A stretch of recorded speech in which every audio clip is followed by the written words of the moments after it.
بسم الله الرحمن الرحيم. يسبح لله ما في السماوات وما في الأرض، له الملك وله الحمد، وهو على كل شيء قدير. هو الذي خلقكم فمنكم كافر ومنكم مؤمن، والله بما تعملون بصير. خلق السماوات والأرض بالحق وصوركم فأحسن صوركم وإليه المصير. يعلم ما في السماوات والأرض ويعلم ما تسرون وما تعلنون، والله عليم بذات الصدور.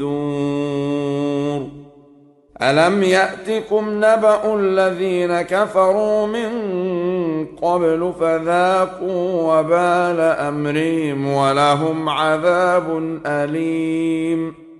ذلك بأنه كانت تأتيهم رسلهم بالبينات فقالوا أبشر يهدوننا فكفروا وتولوا واستغنى الله، والله غني حميد.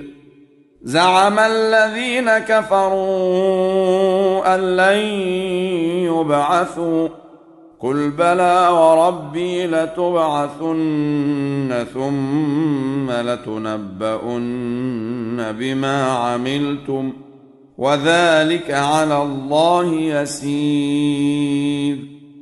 فآمنوا بالله ورسوله والنور الذي أنزلنا، والله بما تعملون خبير. يوم يجمعكم ليوم الجمع، ذلك يوم التغابن. ومن يؤمن بالله ويعمل صالحا يكفر عنه سيئاته ويدخله جنات تجري من تحتها الأنهار خالدين فيها أبدا، ذلك الفوز العظيم. والذين كفروا وكذبوا بآياتنا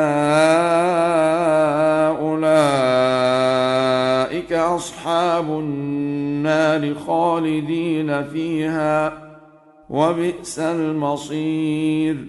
ما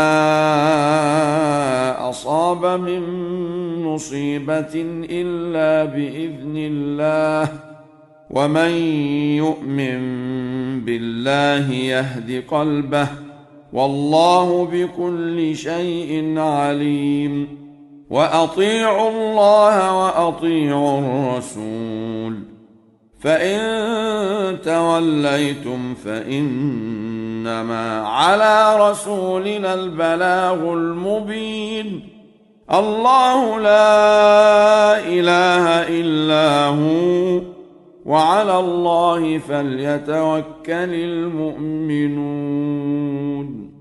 يا أيها الذين آمنوا إن من أزواجكم وأولادكم عدوا لكم فاحذروهم، وإن تعفوا وتصفحوا وتغفروا فإن الله غفور رحيم. إنما أموالكم وأولادكم فتنة، والله عنده أجر عظيم. فاتقوا الله ما استطعتم واسمعوا وأطيعوا وأنفقوا خيرا لأنفسكم، ومن يوق شح نفسه فأولئك هم المفلحون. إن تقرضوا الله قرضا حسنا يضاعفه لكم ويغفر لكم، والله شكور حليم. عالم الغيب والشهادة العزيز الحكيم.